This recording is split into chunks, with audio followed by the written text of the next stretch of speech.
What's up, guys? PJ Braun here, standing in this bright ass light. Dogs running over because I'm excited that you guys are checking out my new YouTube page. Please subscribe if you haven't yet. I've had a lot of people tell me that they enjoy the prison stories. So even though in some instances I have been tired of talking about prison, I guess I might as well share some laughs with you guys. So the first story that I want to tell that I have not told so far is the infamous backpack story.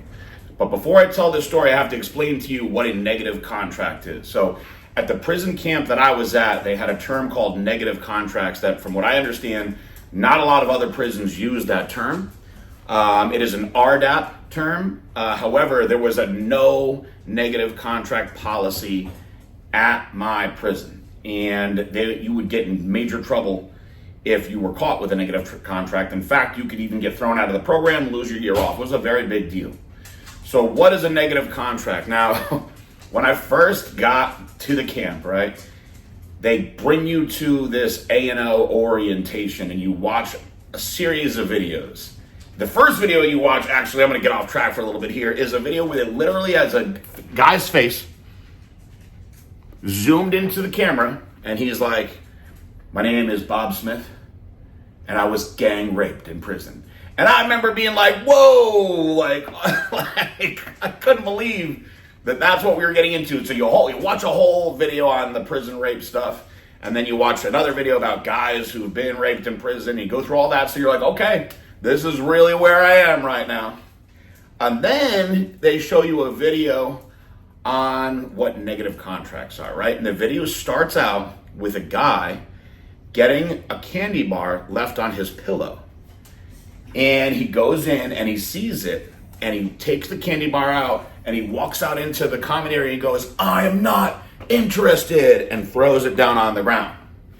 So what they explain in the video is people will do things like this a lot of time for sexual reasons. Like they're trying to make you their punk, their whatever you want to call it. Now, I immediately started laughing because people were leaving food in my cube all the time. And people were looking at me like, why am I laughing? And I was like, man, people have been leaving food in my room. I thought they were just being nice, which I believe they actually were, because I was in a camp where there was a lot of nice guys. But I found that to actually be hysterical. Also, people were, I don't think, happy that I was laughing at that. But there are a lot of funny things that you can take away from prison once you're past the whole thing. So no negative contracts. You can't give anything out. You can't even give somebody a scoop of coffee. Now, I will tell you, people do it all the time. But realistically, you could do something for somebody and then expect something in return. And that's how a lot of fights and issues happen. So they don't want you doing that. So I am an orderly. I'm in the RDAP building now. I've spent the easy time in general population. I spent the hard time in county jail and in the detention center. And they're warning me, listen, RDAP is really, really tough, and this is the hardest RDAP in the country. But again, you get the year off by completing it. So it's 9 months of really tough time. I know I can do it. I make friends with a guy in there. We're going to call him Chucky. And he was getting ready to go home. Now, he had this very nice backpack. It was a clear RDAP backpack, and he carried all his journals with it. You have to have your stuff with you at all times. And it's a pain, right? Because you got to walk all around the compound with your journals and whatnot. You can get written up if you don't have your journals. So I was like, man, are you throwing out that backpack when you leave? He was like, why, you want it? I said, yeah, I would love it. I'll put all my journals and stuff in there. He was like, yeah, but don't tell anybody I gave it to you. It's a negative contract. And I was like, I'm not going to say anything, bro. And he's like, don't say that I gave it to you. I said, I promise I'm not going to say I gave it to you. So I get this backpack, right? And I'm carrying around my stuff all proud. About a week goes by.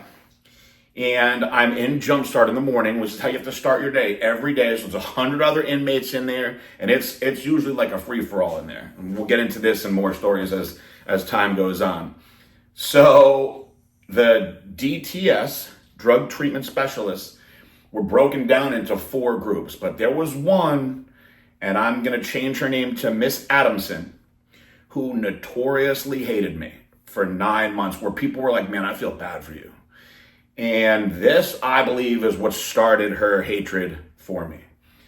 I come walking in with my backpack. I'm all proud. I got my clear backpack on. I sit down She walks by and goes, Braun, where'd you get that backpack? Now I instantly look over to the guy who gave it to me, and I don't want to get him in trouble. So I'm quick, I think on my feet. I said, I'm an orderly, I was cleaning and I took it out of the trash.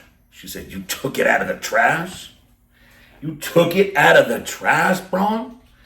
And I think that I'm slick. I also don't realize how serious this program is at this point because I'm only a couple weeks into it. And I said, yeah, one man's trash is another man's treasure. Now the whole room erupts into laughter. And she goes, oh, hell no, stand up, Braun. So I stand up. Now, I will say that I was glad that this was during COVID times because we had to wear masks. And I was laughing so much, but you do not want to laugh at these people, right? These are very, very serious people. And this woman, she had come down from the pen. So she was used to real hardcore criminals, and she took her job extremely seriously. Now, I thought that she bullied me a lot, but that, of course, was before I really was able to apply all the things that I used in the program and did a rational self-analysis to know she was just doing her job. So for the next hour, people that were senior peers, people that were 9 months deep into the program, 6 months deep in the program, stood up and basically ripped me apart about this backpack, right? One guy was like, Braun, you were digging through the trash? That's junkie behavior. Are you a junkie, Braun? And you have to just stand there and take it, which I honestly found most of it to be hilarious. So the hour goes by, and this guy comes over to me, and he says, hey, I have to confiscate your backpack. And I was like, fine, here. So the backpack was taken away, and Miss Adamson looked at me in disgust and goes, you're entitled. You want instant gratification. Entitled. And then just walked away, and everyone was like, man, haven't seen her that mad in a while. She really does not like you. Well, after that, I had to do a series of annoying things. I had to pick up trash as part of my punishment. I had to write a whole report on entitlement and not taking things that aren't mine. And it taught me a lesson, yes. I didn't know what that lesson was at the time, but this is the first story that I wanted to tell in the Miss Adamson series, because this, I believe, was when she really, really started to despise me.